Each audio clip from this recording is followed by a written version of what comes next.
ದೇಶ ಸೇವೆಯನ್ನ ನಿರಂತರವಾಗಿ ಪೂರೈಸ್ತಾ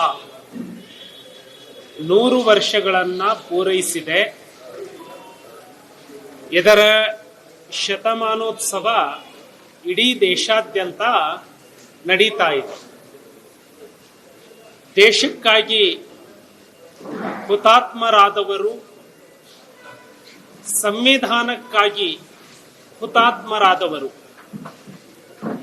ಜಮ್ಮು ಕಾಶ್ಮೀರದಲ್ಲಿ ಡಾಕ್ಟರ್ ಬಾಬಾ ಸಾಹೇಬ್ ಅಂಬೇಡ್ಕರ್ ಅವರ ಸಂವಿಧಾನ ಜಾರಿಯಲ್ಲಿ ಇರಲಿಲ್ಲ. ಡಾಕ್ಟರ್ ಬಾಬಾ ಸಾಹೇಬ್ ಅಂಬೇಡ್ಕರ್ ಅವರ ಸಂವಿಧಾನ ಕಾಶ್ಮೀರದಲ್ಲಿಯೂ ಕೂಡ ಜಾರಿಗೆ ಬರಬೇಕು ಅಂತ ಹೇಳಿ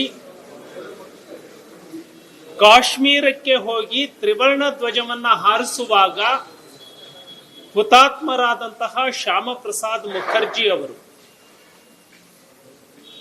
ಇಂತಹ ನೂರಾರು ಉದಾಹರಣೆಗಳು ಇದ್ದಾವೆ.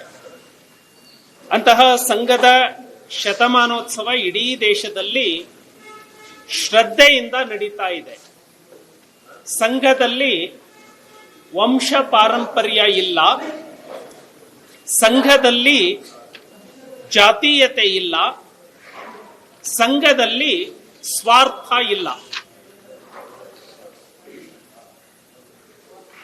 ಇದನ್ನ ತಿಳಿದುಕೊಳ್ಳಲಾರದ ಪ್ರಿಯಾಂಕ್ ಖರ್ಗೆ ಅವರು ಅತ್ಯಂತ ಅಪ್ರಬುದ್ಧ ಹೇಳಿಕೆಯನ್ನ, ಒಂದು ಪತ್ರವನ್ನ ಮಾನ್ಯ ಮುಖ್ಯಮಂತ್ರಿಗಳಿಗೆ ಬರೆದಿದ್ದಾರೆ. ಅವರು ವೈಯಕ್ತಿಕವಾಗಿ ಏನು ಬೇಕಾದರೂ ಹೇಳಿಕೊಳ್ಳಬಹುದು, ಆದರೆ ಒಬ್ಬ ಸಚಿವರಾಗಿ ಅವರು ಈ ರೀತಿಯ ಅಪ್ರಬುದ್ಧ,